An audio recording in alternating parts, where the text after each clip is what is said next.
Hello, Miss Mailani. You have joined us in this meeting room. Thank you very much, Miss Mailani. Thank you very much for your participation and for your willingness to share with us about your experience when you were in the US. And I do hope that most of the students here will be motivated to apply for a scholarship just like you, because I believe this is, hang on, join us in this meeting room. Thank you very much, Miss Mailan. Oke, ada double suara ya. Yang misalnya kehabisan kuota boleh streaming YouTube aja, udah live, itu alamatnya ada ya. Sebentar. Thank you very much, Miss Mail. Please share with us about how you first applied for the Fulbright Scholarship, FLTA. FLTA here. Please also explain about what FLTA is, and then how you applied, and perhaps some of the students also wonder whether we need to spend money before we go to the US. Yeah. This is actually one of the easiest chance for the students to go to the US, because it only requires bachelor's degree, right? Itu. Wait a second, give me a second. Yeah. Okay. So good afternoon, everyone. Thank you for having me. It's a pleasure for me to be able to share this with you. This is actually like part of my job, yeah, as an alumni of Fulbright FLTA, to introduce the program so that everyone can participate more in the program. Where should I start? Should I just show the slides right away? Hang on. Before you start the slide, okay. I'm going to read the requirements when you watch this Zoom. So if you have questions, feel free to ask in chat column, or if you are streaming on YouTube, please also feel free to ask in the chat column. And I will read the chats both in Zoom and also in YouTube after Miss Mailani has finished presenting. Okay. Jadi yang mau nanya boleh lewat kolom chat di Zoom, atau yang lagi streaming di YouTube boleh tanya aja di chat. Jadi nanti setelah Miss Mel udah beres presentasi, baru saya bacakan pertanyaannya ya. Tolong di mute semuanya, boleh pakai video, boleh enggak. Yang lain di mute, hanya saya dan Miss Mel ya. Oke, Miss Mel, we have 1 more minute, but if you are ready, please feel free to present now. Ini udah ada 13 partisipan sih. Okay, so actually, before I go over the FLTA, I think I'm gonna tell you a little bit about how I get to know about FLTA. So in 2016, I applied for LPDP and I failed. I told this to one of my colleague, and she happened to be an alumni of Fulbright, and she knew this program. So she offered this program to me because she knows that I teach BIPA, Bahasa Indonesia untuk penutur asing. It's a Indonesian language for foreigners. And then she said that since you are working and since you have experience in teaching Indonesian to foreigners, why don't you just apply for this program? Fulbright FLTA. So basically, teaching Indonesian to the American students, not only the language but also the cultures. So I wasn't really into this kind of program because I was I was focusing myself on getting a master, and it was a non-degree program. So I did it unintentionally. So I applied unintentionally. I had only 1 month before the deadline. So, but then because she kept asking me if I'm applying or not. So I was like, okay, I'll just apply. So, and then it happened. So that's how it started. I know from the alumni of Fulbright. And so, yeah, I think I'm just gonna go straight to what is FLTA. Okay, I have already set the share screen for all participants. Go ahead. Okay. So I actually prepared, not this one. Wait a second. So I have actually prepared a very, small slide, not small slides, few slides, so that you can just, we have more time in, questions and discussion. Question and answer sessions, right? Yeah, that's right. So Fulbright FLTA stands for Foreign Language Teaching Assistant. I'm just going to introduce you to what Fulbright is first. Yeah, Fulbright is an international educational exchange program. It is established in 1946 and legislated by J. William Fulbright. So the name is taken after him. It is sponsored by Bureau of Educational and Cultural Affairs. So basically, the American government hired people from around the world to teach the language and also culture to the American people. So basically, we are hired to teach there by the American government. So it is aimed to build mutual understanding between the people of the United States and also the people of other countries. It is active in more than 160 countries and manages over 8,000 grants each year. Yeah. So, and it is also around the world. Yeah, Fulbright, not only in Indonesia but also in other countries. So Fulbright FLTA. This is pretty much the main goal of the program. Yeah. For the American students, in the Americans' perspective, it is to develop Americans' knowledge of foreign cultures and languages. So they hired us to teach the language and also the cultures so that they understand how to conduct themselves in Indonesia, just in case they come to Indonesia, right?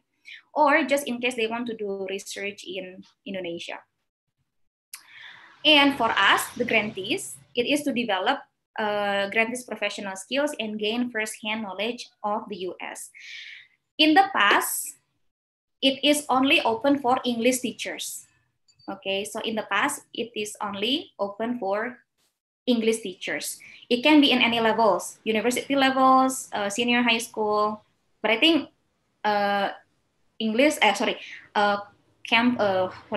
higher educational level, and also senior or junior high school teachers. But I think in 2018, they started to collaborate with the government of Indonesia. So they are now at that time open for Indonesian teachers as well, or BIPA teachers. So it's not only for English teachers, but also for available or offered to BIPA teachers. And this program is offered to over 30 languages from over 50 countries. So when I went there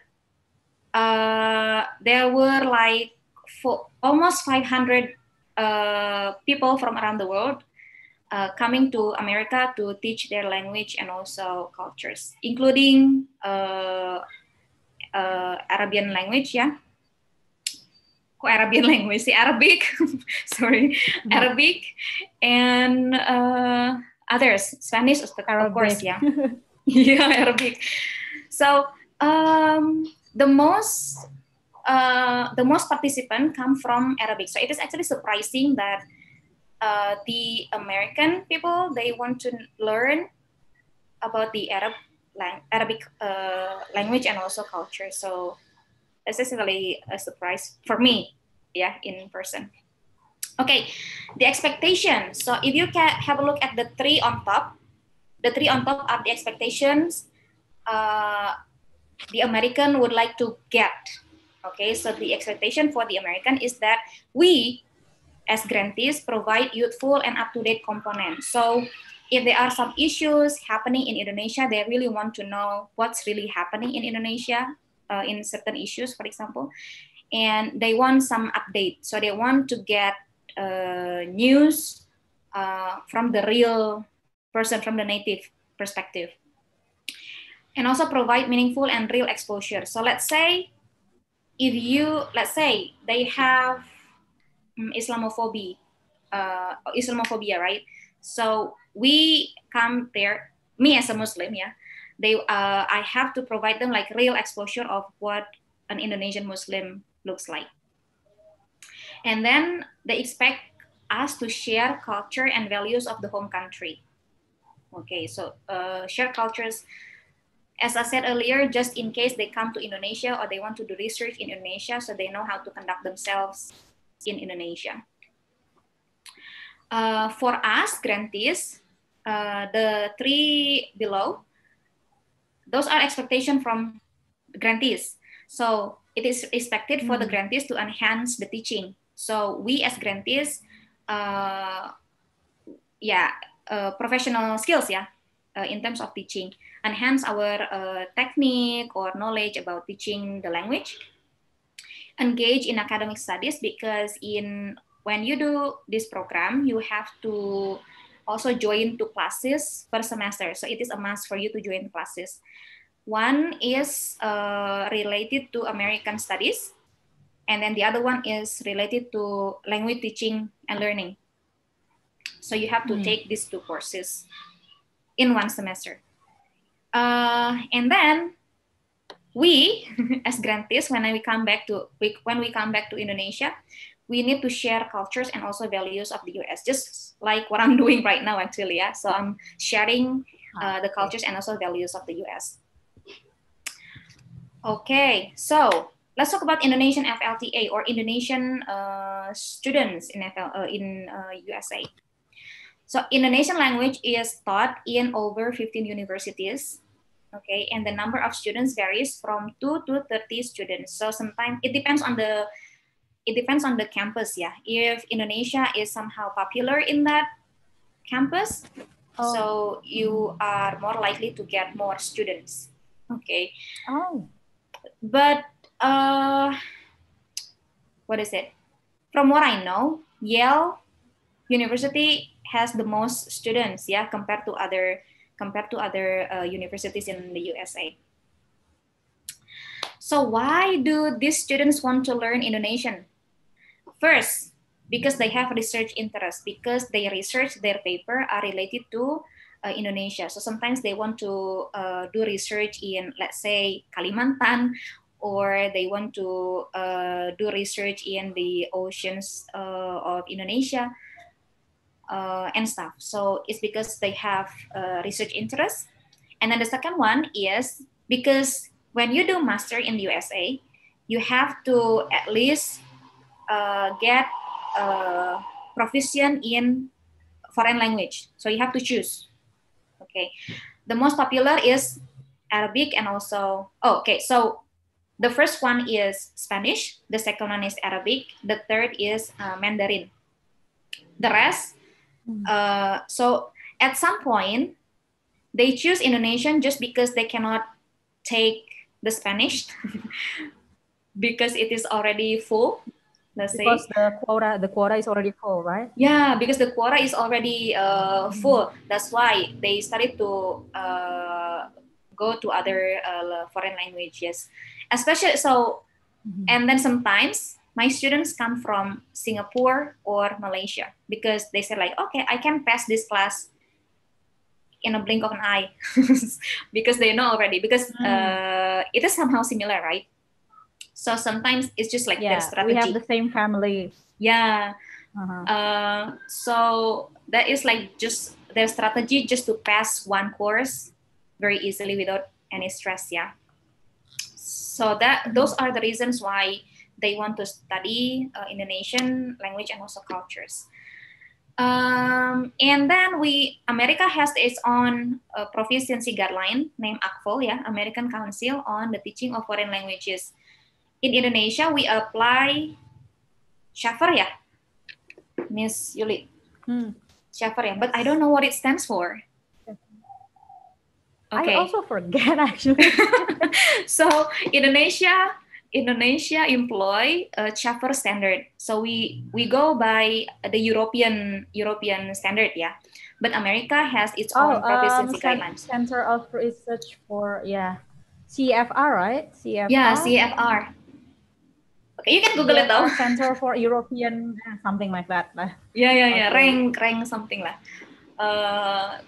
So if you do IELTS and then when you get the result, you are you are classified as A1, A2, B1, B2. So that is CEFR. Yeah, so, but America, as I said earlier, has its own proficiency guideline.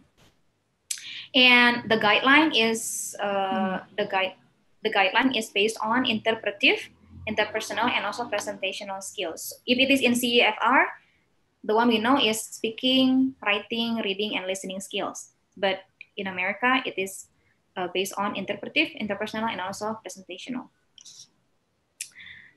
Okay. Okay, so that's it actually, yeah. So I'm going to show you some pictures of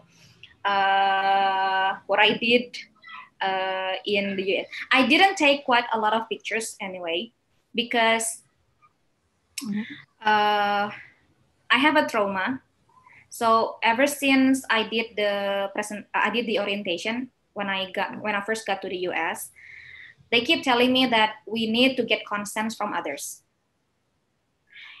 Okay, so they are very concerned about their privacies, right?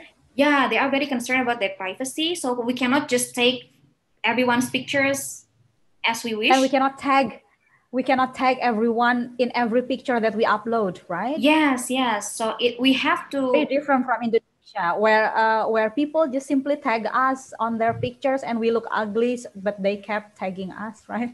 Yeah. So we really need to appreciate others' preference. Yeah, I have several cases. Like I stayed in a dorm, so every time we had an event, let's say a Thanksgiving or any event, just to have fun in the pantry, let's say. So I said like, hey, let's have a picture. And then when I raised my phone, someone suddenly said that, hey, everyone, are you okay if this is uploaded on social media? So they keep telling that. Ever since I am very careful of taking pictures. So I didn't take quite a lot of pictures. Even if I took pictures, I only take me. So I don't include the Americans and stuff. Even if I did, then I will ask for them. Is it okay if I upload it in social media? I will ask for their permission. So yeah. I mean, if you know this person is not comfortable of having their pictures on social media, then that's all. You have to ask. But mostly, since they know that we are foreigner and we don't know that, but now I tell you, so you know. So yeah, you need to ask for their consent, right? Okay, now, Ismail, so if they are so concerned about their privacy, then would it mean that if we stopped a foreigner on the street in Indonesia and we take pictures with them, they would also be objection? They would give their objections. So it's impolite, right? If we stop people, for example, let's say we're in Bali and then we ask any foreigner to take pictures with us and then we upload it, would it also infringe their privacy? So I've been teaching Indonesian to foreigners for quite a long time, and they share the same problems and the same issues. Why do they want to take our pictures? So I'm also like, yeah, why do you want to take their pictures? So that's the questions. Why? Why do you want to get a picture with them? They are not celebrities. They said that I'm not a celebrity. They don't know us. Like, you don't know us, right? But why do you act as if we are friends and want to take pictures? So at some point, they find it annoying that you stop someone and stop a foreigner, especially bule, yeah, and then you want to take pictures with them. It is considered as, what do you call it, like abuse at some extent. To some extent, it's considered as an abuse. But yeah, it's kind of annoying.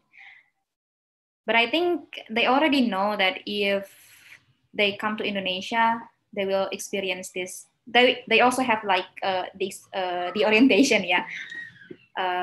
knowing that Indonesian likes to take pictures of foreigners. So yeah. Okay. The next. So this is me with other FLTAs.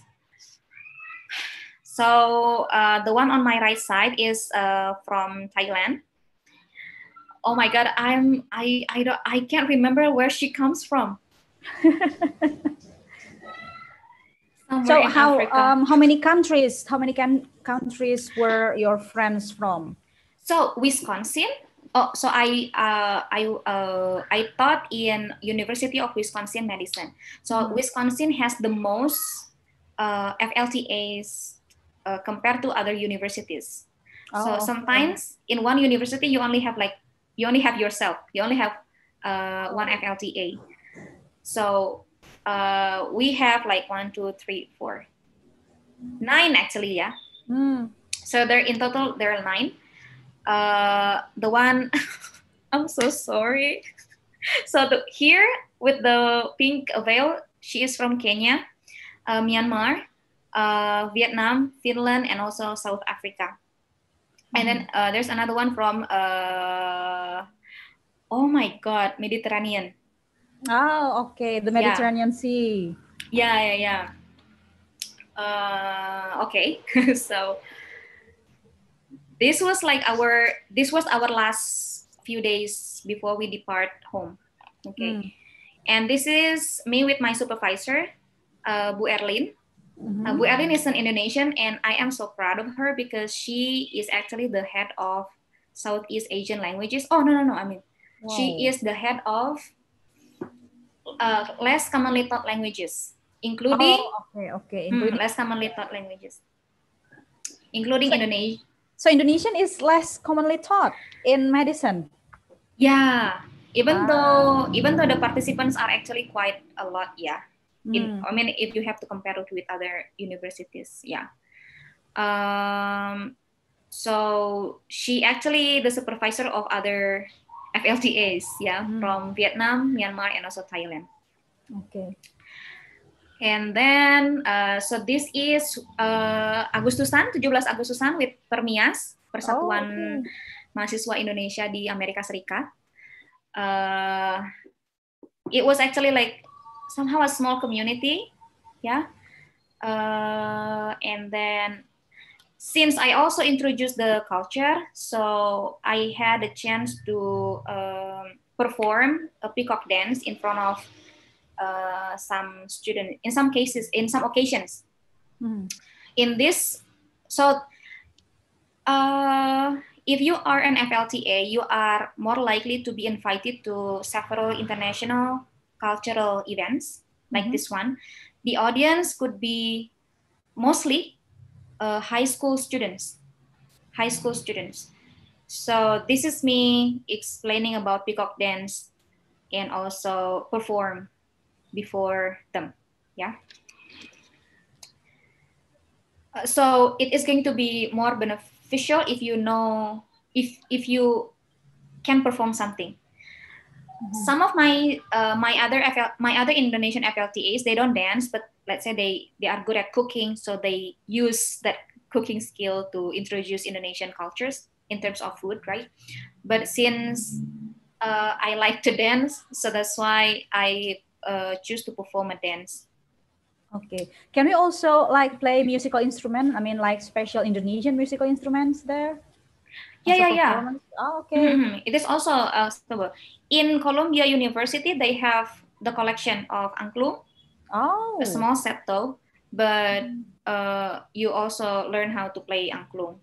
Okay. If you don't feel, if you are okay, you know, bringing angklung, a set of angklung from Indonesia to the US, then you'll do fine. Okay.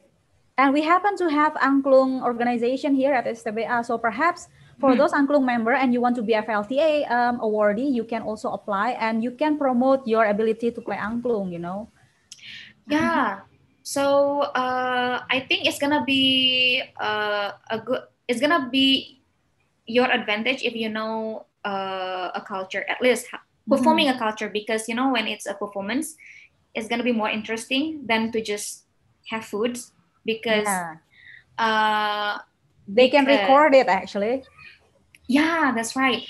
When it is food, they are very sensitive though. They are very sensitive about food. So sometimes they about have maybe about the seasoning. I mean, Indonesian seasoning are very hot and spicy, right? Compared to their seasonings. So sometimes they have, even for example, if I am to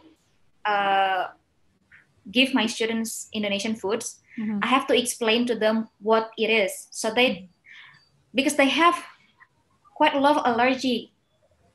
They are very sensitive. Oh, I am, what do you call it? Something tolerant, lactose tolerance, Okay. Glucose tolerance. It means they cannot eat certain kinds of food. So I cannot just I cook something and then I give them. No, I have to tell them what they are. Yeah, and the ingredients and everything. A lot of them are vegans, and a lot of them are gluten-free persons, right? So we need to really be careful about the ingredients of our food that we cook, right? Yeah. So that they know. Because we don't know anything that happened to them, right? And we don't know if they have any allergic or not. So perhaps we should give them warnings about allergies that might be caused by the food that we cook, right? Yeah. Sometimes we ask them first. For example, okay, next week we're going to have, let's say a potluck, or we're going to have Indonesian foods in the class. If you have any allergic, just let us know. Okay, let the teachers know so that we provide, so that we cook according to their, what do you call that? What? Their conditions lah, maksudnya, their situations. If they are, yeah. So if they say like, hey, I cannot have coconut milk in my food, then we have to change with other things, let's say. Yeah. So we need to be accommodating, yeah.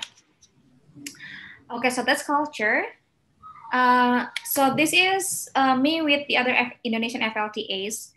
So in December, at the in winter break, all FLTAs from around the world are invited to a conference for 5 days in Washington, D.C. So this is us in Washington, D.C. And we have Fulbright International Talent Show. Wow. To be able to perform on the stage, we have to make proposal. So we have to make proposal. If the proposal is interesting, then if they approve our proposal, then we have the chance to perform. But Indonesia always perform every year. I think it's because Indonesia has quite a lot of tangible cultures, right? Yeah. So they want to see more and more. Yeah, not to mention, it's only from the dances of Indonesian dances. I mean, we have from Jawa Baru, from West Java, we have more than 5 traditional dances in West Java alone, not to mention from the whole Indonesia. Yeah. So I can see, so I perform, of course, from West Java dance, Sundanese dance, Merak dance. And then the one here, he did martial arts, silat, pencak silat. Oh, okay. He did pencak silat, and then these two from Kalimantan, I don't know what's the name of the dance, but they did Kalimantan dance. And then from Lombok and also Bali, they perform, of course, tari kecak. And the rest, because we don't have much time, so we do poco-poco at the end. So everyone participated. Line dance, right? Yeah. And then everyone participated in the. Oh, we also introduced angklung though. So before we perform individually, we did angklung. Okay, because it is in Washington DC and it's close to New York. So we got all of the angklung set from Columbia University. Yeah. Okay. So what am I doing there? I show you this picture just to tell you how fun it is to study in USA. So the campus provides facilities so that you can balance your mental health. So so here on the right side, it is a theater and it is for free. Wow. So you can go to this theater on the weekend, Saturday or Sunday. And do they play the latest movies, or do they play the movies that has already been played before? Variety. Oh, variety. Yeah, okay. yeah, yeah. Even sometimes they showed movies which is not launched yet. So yeah, I cannot remember what I watched at that time, but I did watch The Great Man. What's the Hugh Jackman? You know? Oh, The Greatest Man. The Greatest Man, yeah. Oh, okay. So yeah, I watched it there, and it was for free. I think the popular at that time, it was the era of Black Panther. I think Black Panther was on. Oh, okay. But I didn't watch it there because it was so huge. So it's not there. But the Avengers, the Avengers movies are on and movie there. So, and then also other activities. What I did on the left side is a circus. So I had a circus class. Is it circus or is it yoga class? It's a circus. Oh, I thought it was yoga. Like, the air yoga. Yeah. So we have to choose actually. So they open classes. I can't remember, like some are juggling. And then this is called aerial. Oh, okay. So I and my other three friends applied for the aerial class, and it was so much fun. And they also provide other activities every weekend, so we can just come. They sometimes have painting class, let's say. So you just go there, and it's all for free. You can have your own canvas. You can pick the canvas and then the paint, and you just paint there, bring it with home, and then that's it. So it's. But I don't know in other universities, but it is in University of Wisconsin Madison. They have it there. Okay. Is University of Madison in Wisconsin Madison is a state university, or is it private university, Ms. Mel? It is a state university. Okay, so mostly FLTA awardees are sent to state universities then? Mostly, yeah. But I think it depends on whether you want to, because it is also what do you call it? A collaboration with the university, the government, and also the university. So it depends if that campus has students who are interested in Indonesian language and cultures, then they can provide it. Okay, so you didn't have to choose your own campus when you applied for FLTA. The Fulbright will choose for you, right? We can choose our preference, but then the decisions is by them. So we have our list.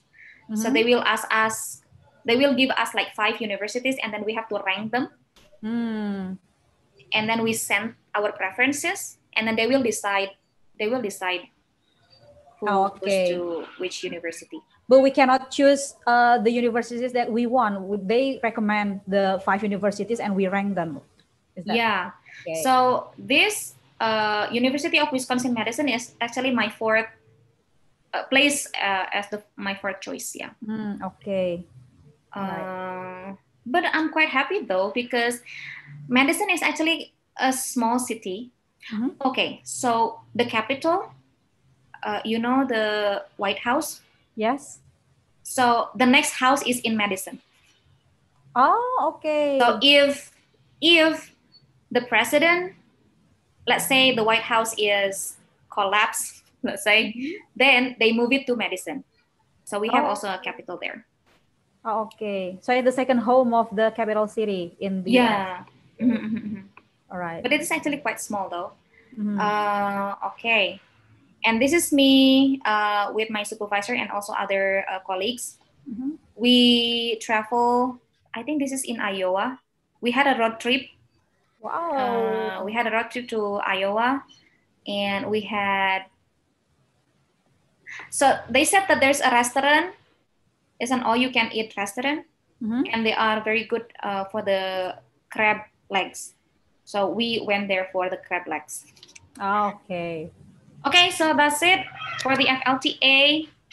Okay, thank you very much, Miss Mel. Guys, if you have questions, for those of you who are logged into Zoom, please give the questions in the chat column. And if you are streaming from YouTube, please also give the chat to chat column. Okay, don't forget to mention your name and your class and the questions.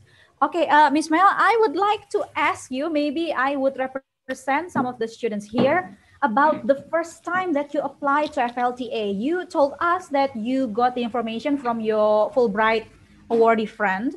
And then how did you first apply? What should be prepared before you apply for FLTA? And then what are the requirements? And does it have age limitation? Okay, so it is actually, to get the information is actually pretty handy. Yeah, you just go to the website Fulbright, Aminah Fulbright. Okay, you can just Google it, Aminah Fulbright or FLTA, Fulbright FLTA Indonesia. Then you can see all of the requirements there. I think the basic requirements are the same. Yeah, you have to provide motivation letter. You have to apply. Oh, okay. You have to send through post. So there is no online submission. Oh, no through airmail, right? Yeah, you have airmail. Okay, send it via post. Okay. So you have to download all of the documents, and then it's quite thick though. And then you have to fill in all of the form. Fill in the forms completely. What is it? Age limitation? There. Okay, this is tricky though. When I applied for it, the minimum age is 29, and I was 29 at the time. I was like, oh, okay. I was at my limit. The minimum or the maximum? Oh, sorry, the maximum. Sorry, the maximum is 29. If it's 29, I could still apply there, right? I'm too old for that. Yeah, I think it depends on each countries, because when I got there, so when I applied, the age limit was 29. But when I meet my FLTAs from other countries, some are actually in their 40s. So I think it depends on the requirements on the countries. And after that, they have a collaboration with the Indonesian government, right? So they, I think they extend the age limit, but I don't know up to what year. Yeah, but I don't think there's an age limit now. I'm not sure now. Okay, I'm not sure. Let's see. Yeah, or you can just ask anyway. You can just ask from the Instagram if there's any age limit or not. They are very responsive. Or you can also visit aminef.or.id if you are interested in becoming FLTA awardee. Yeah. If you have any questions related to the program, you are welcome. Everyone is welcome, and they are actually pretty responsive. Yeah. What else? Okay. All right. I'm going to read the chat from Zoom, the questions from Zoom. Muhammad Naufal Ferdianto. My question is the culture shock very hard to adapt in the first time, Ismail?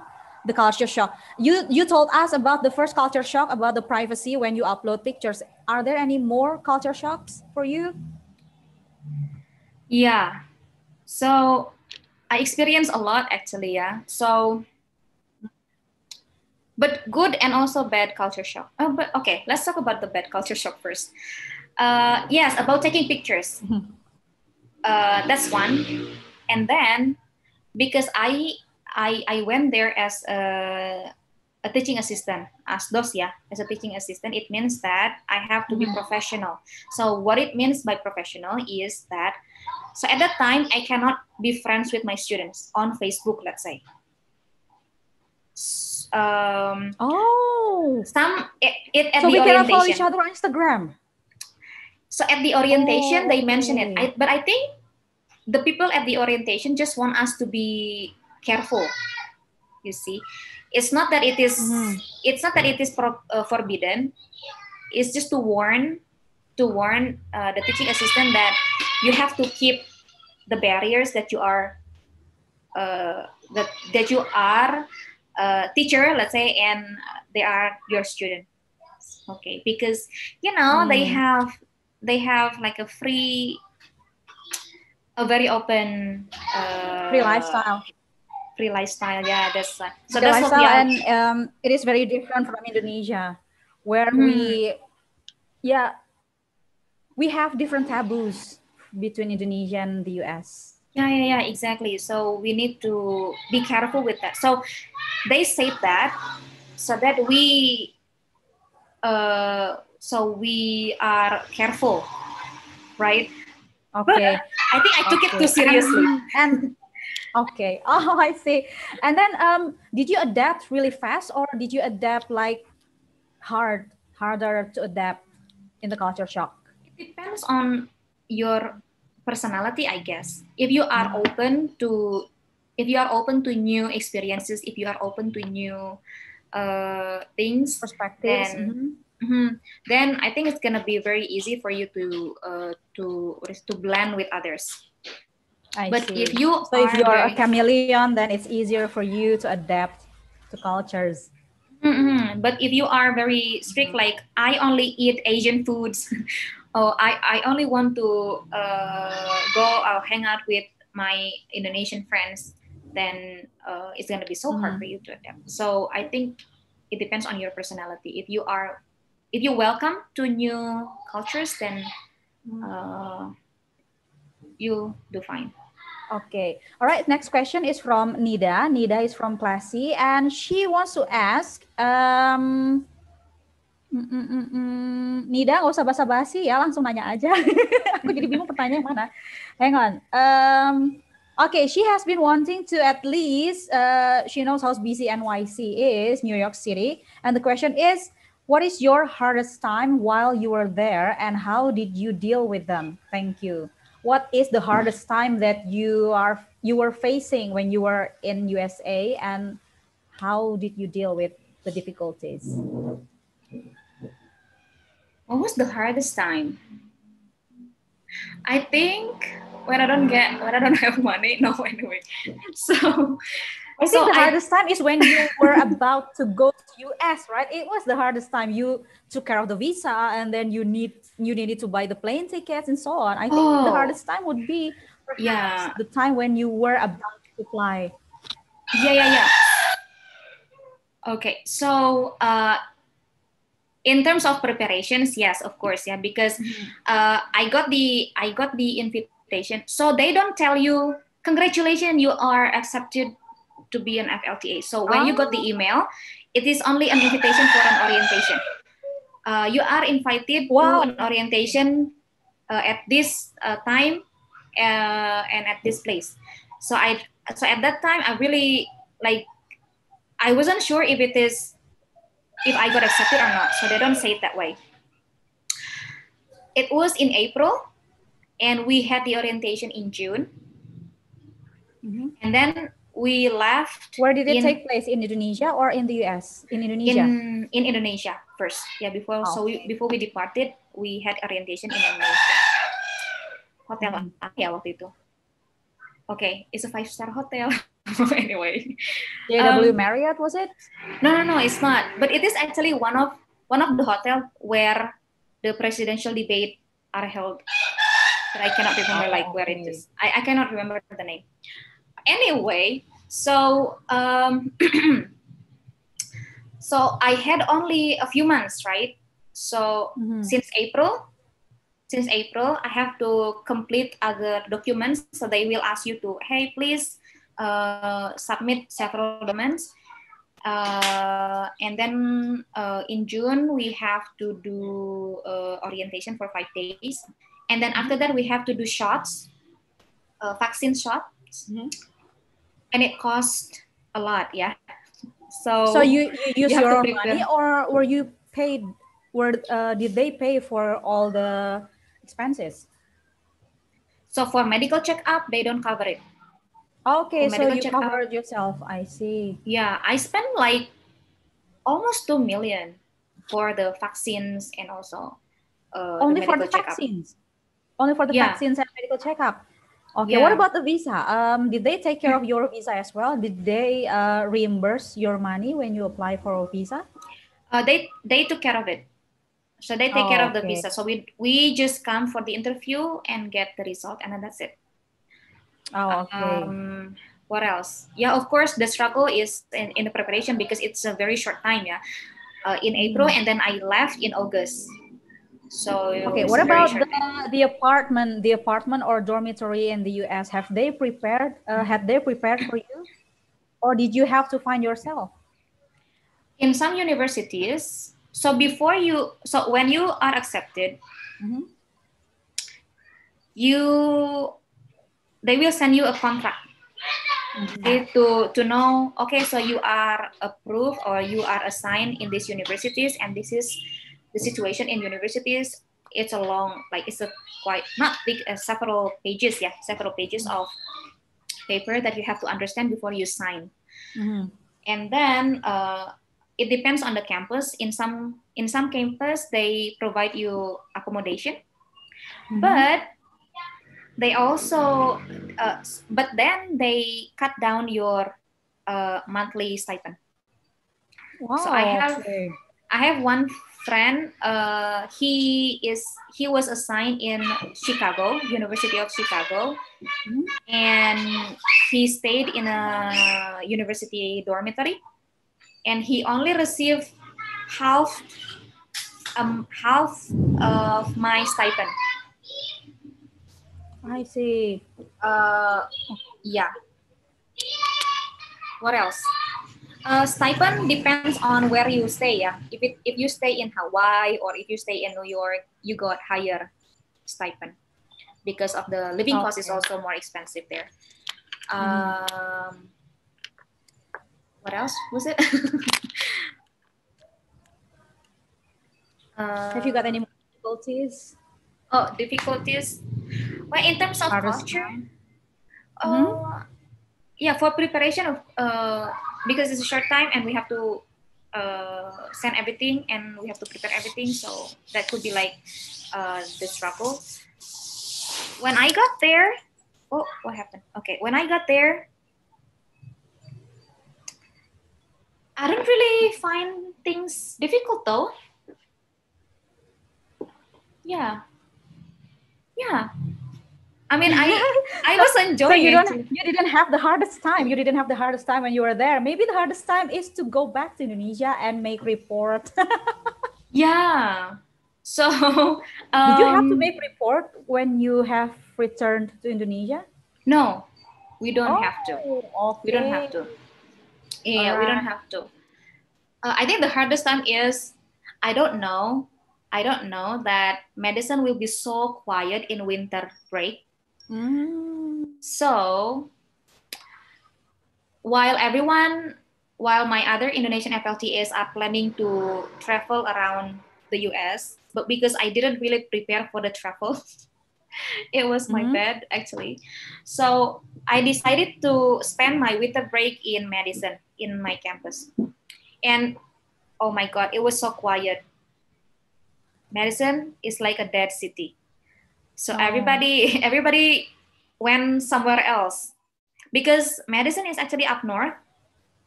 So the winter is Mm-hmm. the somehow longer than other states. Even we still have snow in Mm-hmm. April at that time. So yeah. So when it's winter, people plan to go to southern parts of USA so that they got like warmer.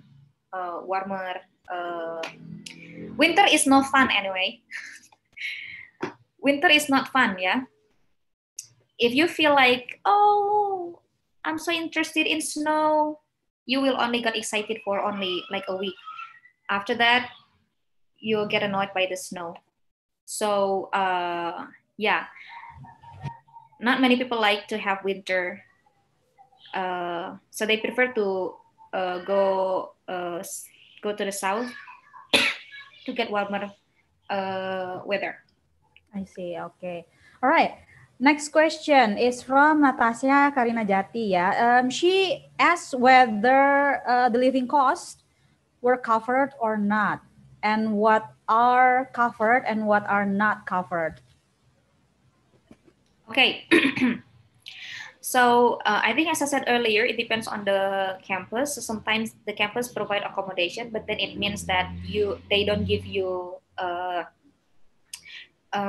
more more money for the accommodation. They will cut down your stipend. But for other universities who doesn't that do not provide accommodation, then they will give us the amount which is enough. Yeah, so the amount which is enough for us to survive. Is it a lot? Okay. I think it's is it enough? Yes, it is enough. It depends on where you stay, where you choose to stay. Okay. If you choose to stay in a fancy apartment, then you're gonna get less money for your daily needs and stuff. Okay. So basically you didn't get side job from your other than your scholarship, right? You didn't get your side job. So you focused only on the Fulbright? Yeah, we are not allowed Okay. to take And any side jobs. yeah, okay. You are not allowed to take any side jobs. And then did you also bring your own amount of money before you departed to the US, just in case that you needed more money? Okay, so when we departed, we are asked to visit Aminef office to get our money. So it is like a travel money, uang jajan lah. It was about $100 or $200. It was around that much, 100 or 200 if I'm not mistaken. But we need to have our own money. I mean, we need to provide some money for settling in, because once we got there, we don't have any bank account, right? So once we got there, we need to take care of a bank account, send it to the government. We need to also apply for a tax, SNS, kok SNS sih? Ya, kayak MPWP lah ya, MPWP-nya Indonesia lah gitu. We need to apply for that, and then so we can only get our money after we have all those documents ready. Oh, okay. So will it help if you had credit cards? Will it help if you have credit cards, Ms. Mo? I bring my credit card, but I don't use it. No. So again, it depends on your spending. It depends on your spending. If you spend a lot of money there, then you might need the credit card. But I don't. I have my credit card, but I don't use it when I was there. But I bring cash. I bring about $500. But it's actually a lot, you know. You don't need that much for settling in. Oh, okay. But maybe you need to pay for a deposit for your. I mean, if you decide to stay in an apartment or a dorm, I stayed in a dorm, right? So I have to pay for a deposit like $200. So maybe I have to prepare for that, the deposit, and then how to survive, to settle in for a month. Yeah. For a month. Okay. Okay. Now we're going to read the questions from YouTube streaming. From Hetty, Miss Mailani, do you have any difficulties teaching Indonesian language during the teaching in the US? Thank you. Okay, so I have been teaching Indonesian to foreigners since 2013, and I went there in 2000. Right? Yeah, in Indonesia, and I went there. I went to the US in 2017. So I have actually like around 3 to 4 years of experience teaching Indonesian. But I was shocked because when I teach Indonesian to foreigners here in Indonesia, I use games, right? I play games. But when I but it again, it depends on the university, the rules, yeah. Since I am the teaching assistant, it means I have my main Indonesian lecturer. It means I have to follow her guideline. If the way she teaches is this way, then I have to follow, right? Because I am just an assistant.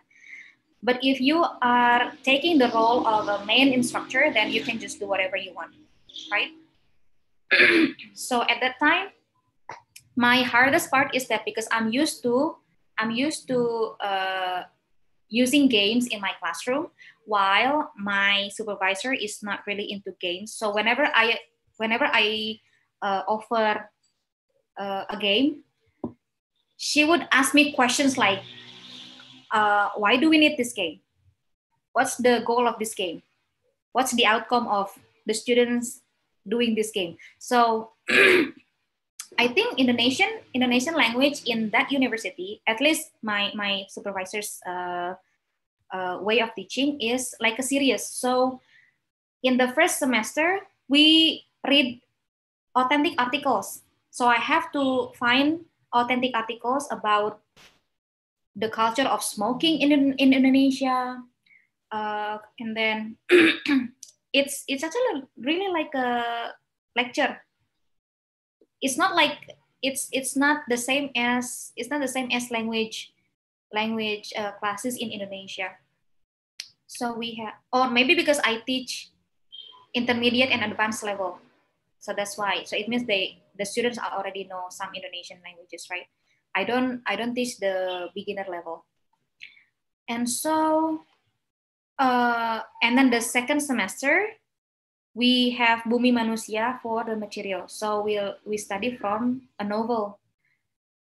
So it is kind of serious. So that was actually my another culture shock, yeah, because another culture shock when I professionally, yeah, when I teach, I used to play a lot, but then when I went to the US, that's how they teach languages though. So they learn apparently they are very serious in their teaching and learning. Yeah. So and games don't apply to them. Games don't apply to them, yeah, unless maybe if you are in beginner level, then yeah. And then sometimes I have requests from the students because one of the students are studying anthropology. So they requested me to provide materials related to Tanah Toraja. So they want to know about Tanah Toraja. So I have to find articles related to Tanah Toraja and explain to them what is Tanah Toraja, who are they, their cultures, and everything. So sometimes it is by the request. Okay. Okay. Next question from Rizky Putri Putra, TP.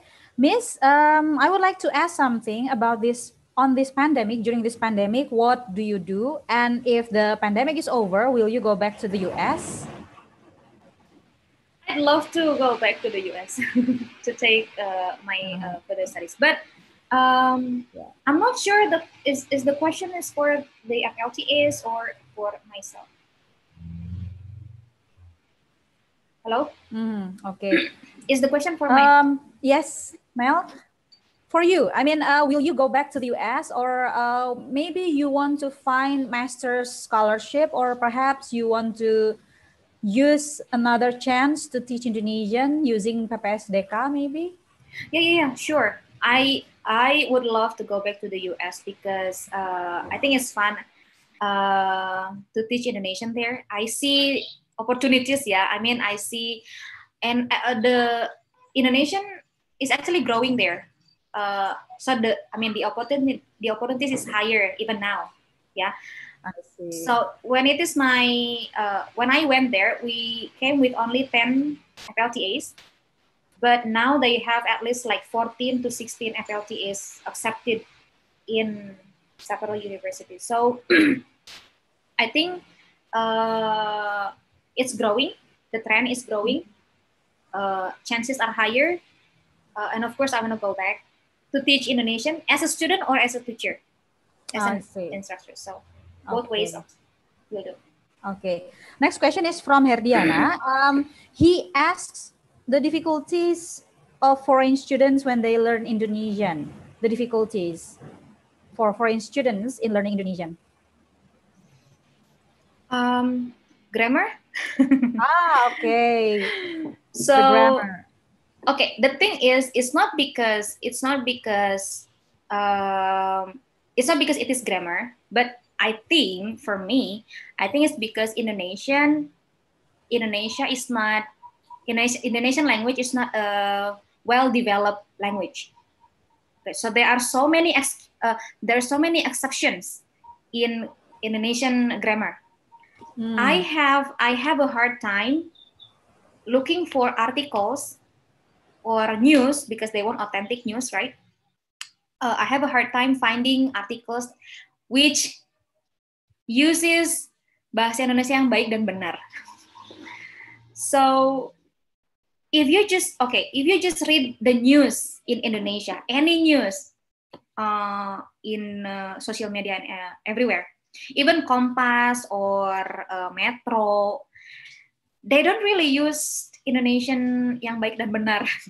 So sometimes it's hard for me to explain the grammar because when I said you use me kan, okay, you use imbuhan me kan, which means this, but then they will find cases like, yeah, but I found this case here in this article. I was like, okay, so I have to make a lot of excuses, yeah. When it comes to grammar. So if you don't master Indonesian grammar very well, then you'll get the struggles then. But I think the way they teach grammar is different than the way we are taught grammar in Indonesia, yeah. So when we teach grammar in so I actually got this from my supervisor. So you do not give the rules, you do not give the formula first, but you have to give them context first. So they give them, we give them sentences. So we start from there. Okay, so from that sentence, we start to analyze. So what is this? What is the subject? What is the verb? Why? What does he mean by this imbuhan, this suffix, this prefix? So I think they also have different way of teaching grammar. Yeah. Okay.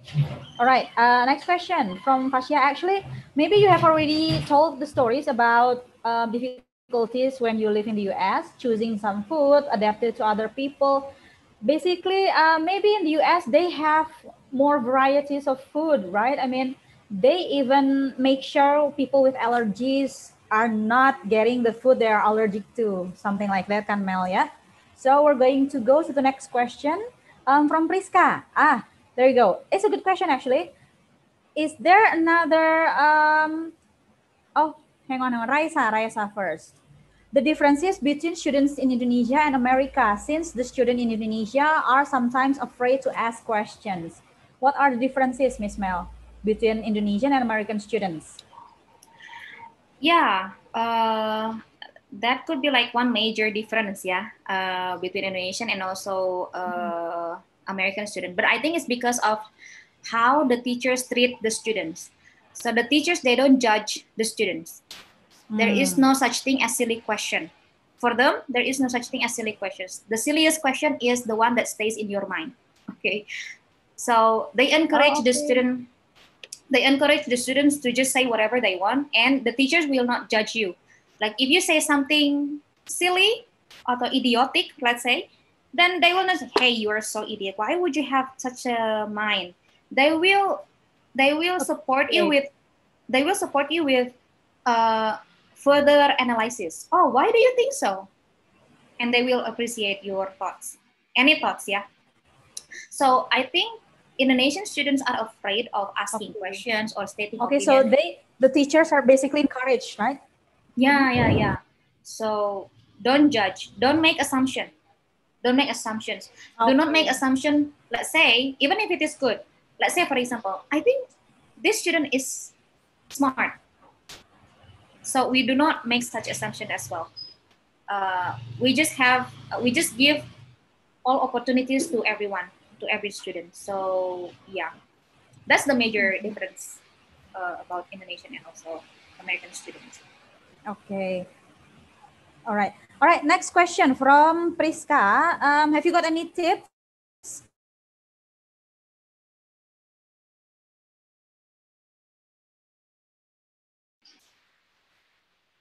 about how to make friends with American people? Is there another way to approach them other than being the first to say hi? Okay. I myself is an introverted, yeah. So I don't actually have a lot of friends there, but I welcome everybody.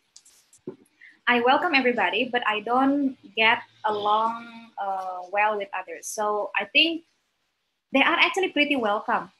They are very welcome. If you want to approach them, they will just they will welcome you. I mean, I think especially if you are in academic setting, yeah. If you are in academic situation or academic setting, they will what is it? They are all educated people, so that's why they appreciate each other. But if it is from other non-academic setting, then I cannot guarantee that you will get the same appreciations from others. Yeah. Tips on how to get along with them. Be open. You have to welcome them. Okay. You have to be open. You have to welcome them, and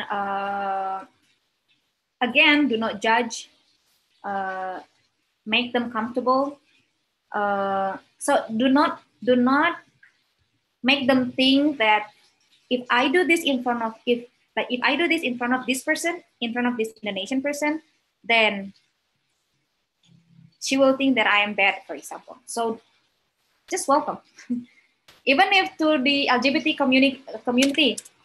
So I have this one friend who is lesbian, and I still talk to them nicely. I mean, I don't judge. Hey, why are you lesbian? It is forbidden to be a lesbian. It is this and that. It is a disease and that. No, you do not start to discuss such things. So if you can appreciate others, and they will appreciate you back. Don't judge. That's my only tips, I guess.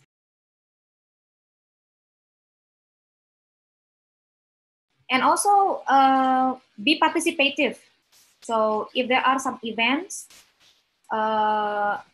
in the surrounding, in your surrounding, be participative.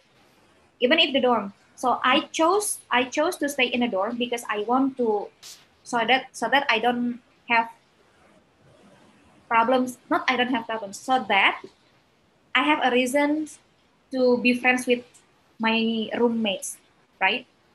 Because if you are in a dorm, you have to clean the dorm. You have to work with this person to clean the dorm. I have to work with this person to clean the kitchen and this and that, right? So at least I have a reason to talk to them. So that's why I stayed in a dorm, so that I have a reason why I need to talk to them. Yeah. All right. Be participative. Okay. Next question, Miss Mel. I believe my battery in my laptop is almost die. Yeah, almost dies. But I already prepared the Zoom from my mobile, so perhaps I will change it to my mobile when my laptop is dying. Okay.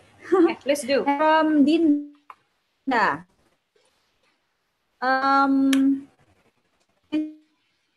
Should you ask what are the interesting? Yeah. I'm sorry, I've lost you. I think it's the connection. What's the interesting reason, Miss Mel? Of? Oh, okay. Hang on. I don't know if it's my connection because it's raining right now. It could be mine. Hang on. Okay, can you hear me now? Yeah. So I changed with my mobile, so there are two Yulees now. Yeah, it's raining as well here. So, Miss Mel, the question is the interesting reason that the students there want to learn Indonesian. What are the interesting reasons? You mean why do they want to learn Indonesian? Yes. Okay. So yeah, the main reason could be because of their research interest, because they want to do research in Indonesia. Some because they have a boyfriend or a girlfriend in Indonesia, so that's why they said they take the Indonesian course. But I think mostly because they have research or related to Indonesia, so that's one. Others is because of the language master requirement. So in the US, if you want to pass your master, so mastering a foreign language, getting a certificate of a foreign language is a must, is a requirement. So some people take this course because of that required language course. Okay, all right. And I'm going to ask a question that, well, it's really interesting from Rangga Mukti. He wants to ask you about the racism out there, especially the Islamophobic. I mean, you're wearing hijab when you were there, and have you ever been bullied or said something hurtful? Okay, so I went to the US in 2017 and Trump was just elected, right? So I did the selection since 2016, right? So I applied in 2016 and I did the process ever since. So I watched the news on TV that, Donald Trump was promoting Islamophobia across countries, across the country, right? So at that time, I decided to, I'm not going even if I got accepted because I don't want to experience such a racism and stuff. But when I got the letter, when I got the email that I got accepted, so my friend convinced me that it's okay, you'll be fine because Indonesia and USA has a good relationship, so they will not let you alone. They will not leave you alone. So if you got any uncomfortable situation, you can just report it. Okay. While I was there, I haven't received any discrimination. I haven't received any racism. Unless if you are very sensitive, someone might call you something and then you got upset, then you might think that is racism. So, racism or discrimination is only acceptable if is only approved if you accept it as discrimination.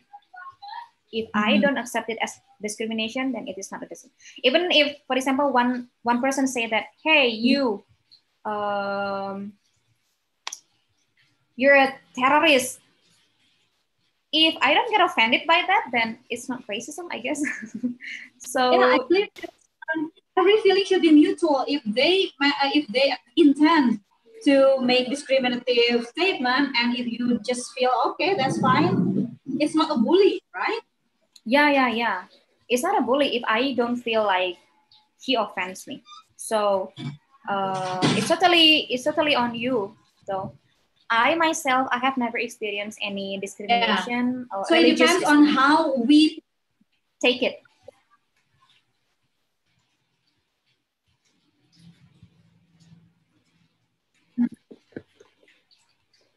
Yeah. How Hello? Perceive what people say. Really heavy here, and I don't know whether in your place it's also raining heavy. It is raining heavily here as well. So I think it's really the connection, yeah. All right, yeah, it's the connection. Okay, yeah. So it depends on how we perceive what people say. Sometimes when they compliment us, we can get offended sometimes. But when they offend us, we cannot get offended because we take it as a joke sometimes, right? Yeah. I have actually an experience for that. So I was playing Scrabble with my friends at the dorm. So joining us is an Indian guy, Malaysian girl, and also an American girl. So it is actually the American lady's first experience to play Scrabble. So she didn't really know how to play Scrabble. So when it was her turn, she kept coming up with a very short, with a 3-letter word, for example, 3 or 4-letter words. For me, if you just give 3 or 4-letter words, it's gonna limit your what is it in Scrabble? Limit your moves, right? So I said to her, "Hey, come on, you're American. You should have known more words. You should be better than us because you are American. You are the native English American, and you know more words than us, right?" I said that as a compliment. So I was actually trying to encourage her that, come on, you know more words since it is your language, right? But the Indian guy suddenly shouted at me like, "Hey, don't shame her." So for him, it is considered as me shaming her for being an American who doesn't know English, let's say. So even such assumption, even if we mean to encourage her, if they don't take it nicely, then they will consider that it is also racism. Also, I think there's also this one racism, yeah, positive racism. I don't know if it is positive or negative. I think racism is always negative though. So I have these students complaining, why do Indonesians think that bule are all rich? That we all have a lot of money. So they keep asking us money. So maybe it is the currency. I mean, the US dollars is higher than rupiah, so we assume that. We assume. So actually, the main line here is actually do not make any assumption, be it good or bad. Do not make any assumption. Okay. Yeah. All right. Okay. Guys, don't forget to fill in the exit ticket as your attendance. Let me remind you once more. And then another question, Miss Mel. Let's see.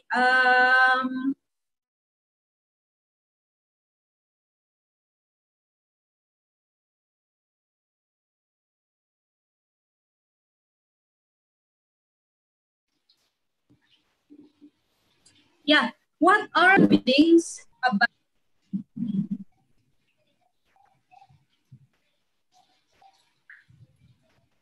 Hello, Miss Mel, can you hear me? Yeah. I've lost you again. What was it again? Yeah, okay.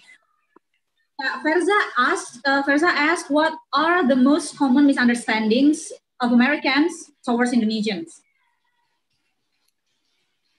From what? Indonesian? American to Indonesian? Or Indonesian to American?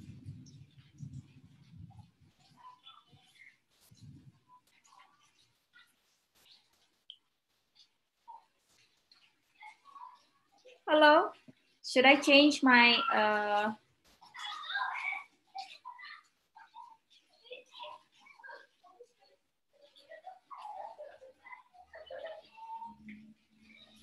Hello?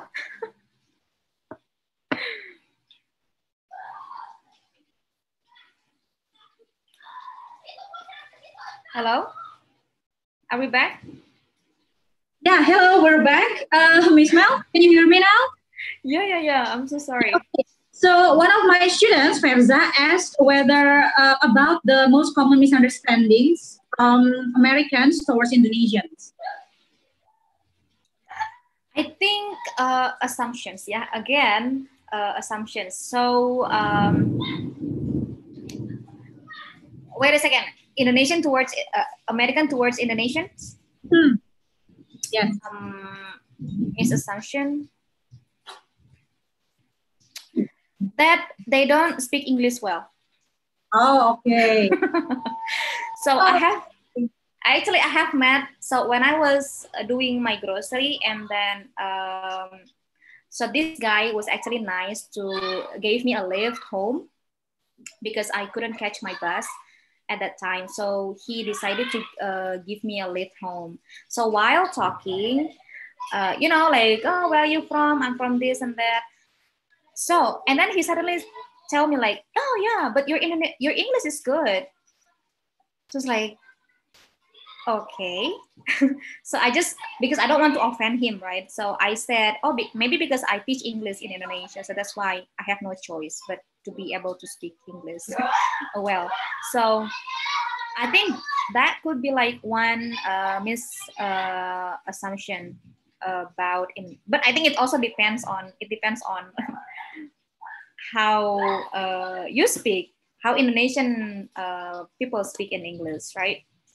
Because some Indonesian also are not really good at stating opinion and stuff. So I think it depends. In that case, it could be because they haven't met someone who's some Indonesian who's good at speaking English. Hello.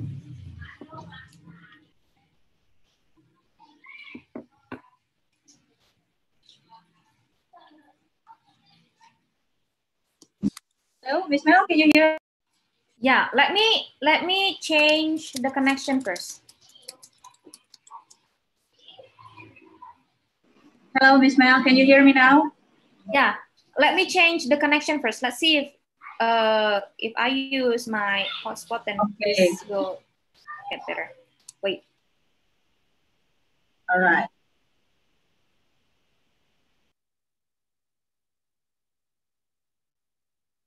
Okay.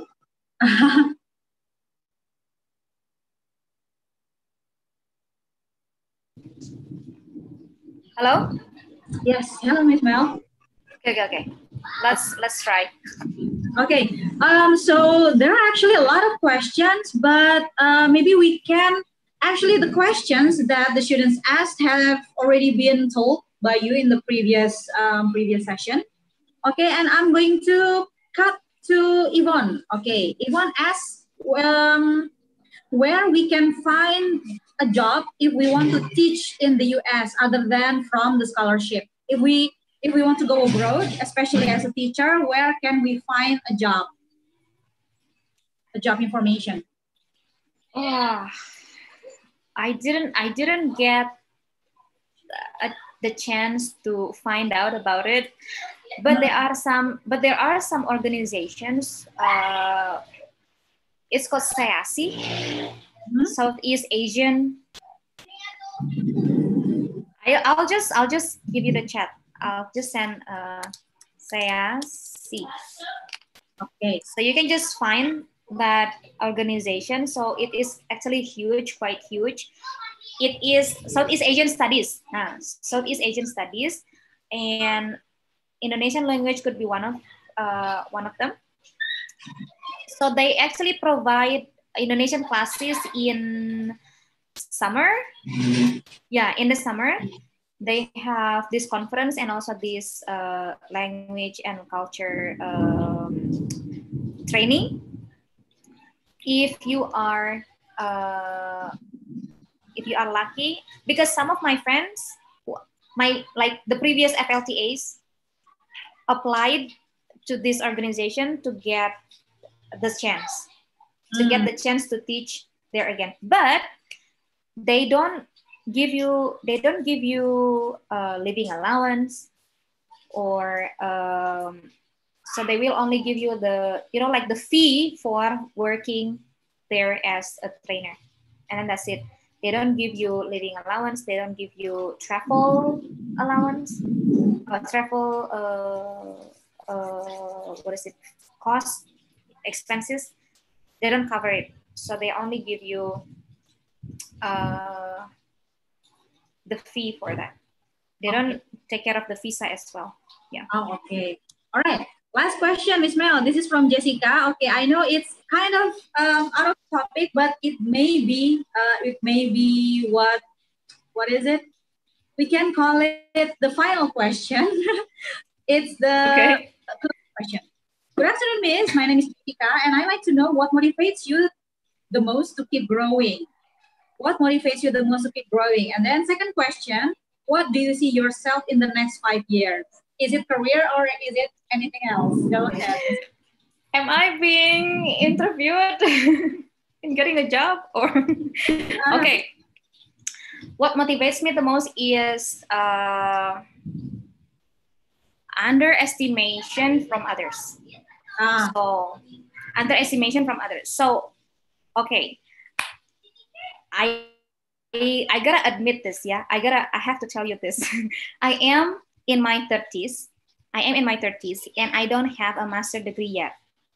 But these people around me, my colleagues, keep telling me that I cannot do this and that because I am only a bachelor holder. So because they said like, oh, you cannot be the coordinator, you cannot do this and that because you are only a bachelor holder. So that motivates me to compete with them. I am making my way to get my master degree still. But during that time also try to improve them that I can do this even if I don't get the title.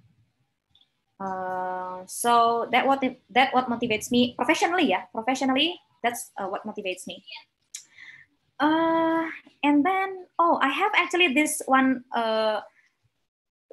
One of my best friend once told me that you have to build your profile in such a way that no one cannot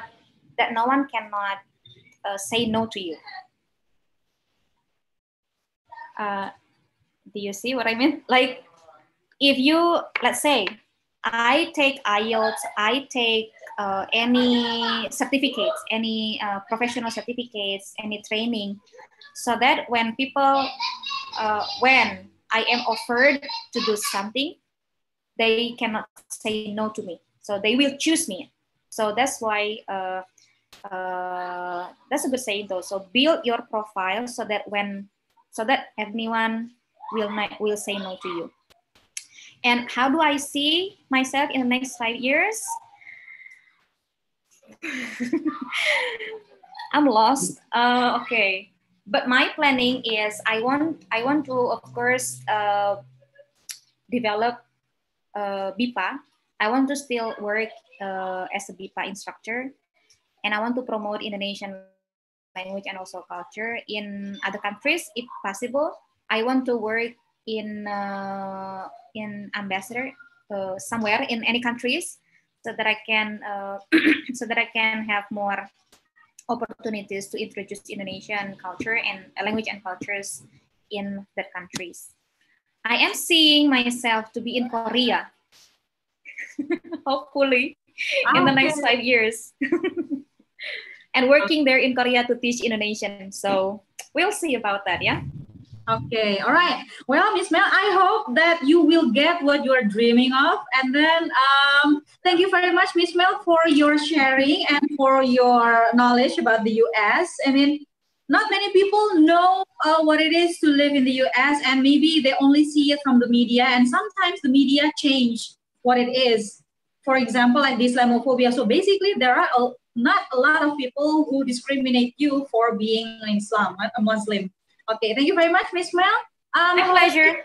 Yeah, guys, hopefully what Miss Mel has shared brings or enlightens you about living in the US, and perhaps you can also get similar chance to teach Indonesian in the US, and you can start preparing from now. Okay, just go visit aminf.4.id because you are still young, and I'm too old for that.